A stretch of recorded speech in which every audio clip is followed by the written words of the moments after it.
Hello and welcome. In this video, I'm going to show you how to create a copy of a quote. Now, in the last video, we talked about revising quotes. You're going to find that the steps that you take here are very similar, but they accomplish two different things. So, revisiting the quote revision video, we showed you how to take a quote and revise it for a specific customer.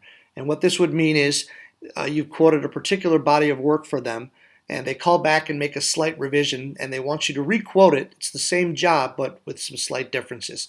In that case, you would use the revision functionality, which we demonstrated in the last video. In this case, I'm going to use an example where I've created a quote. Let's say it was a large quote, and it took a long time to put together, a lot of estimating.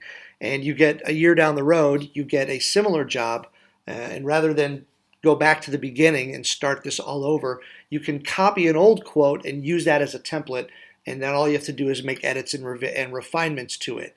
So this is where you're creating a new body of work, but it's very similar to something you've already done, and you want to use an old quote as a starting point. So I'm going to show you how to do that. Let's go to our quote section here, and we're going to want to select the quote that we want to make a copy of. And in the same location that I create revisions, I come up to my top right here and go to this chevron.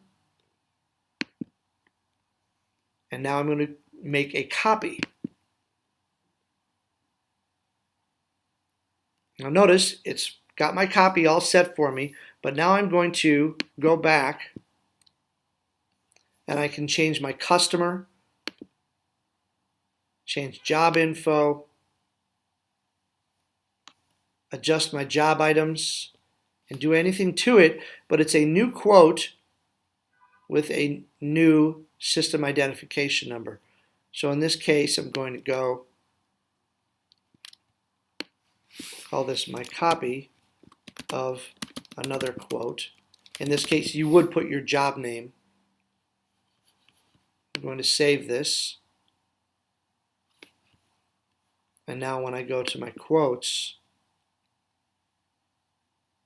you'll see that it's created a new body of work, but I've copied my other quote here. So this is a big time saver. Again, a lot of times if you do a lot of big jobs and you find that there's similarities, you can use previous work as a template and then massage the data in there without having to start from the beginning. So you'll find this copy of quote comes in handy when you're trying to do things like that. So thanks again for listening, and we'll see you on the next video.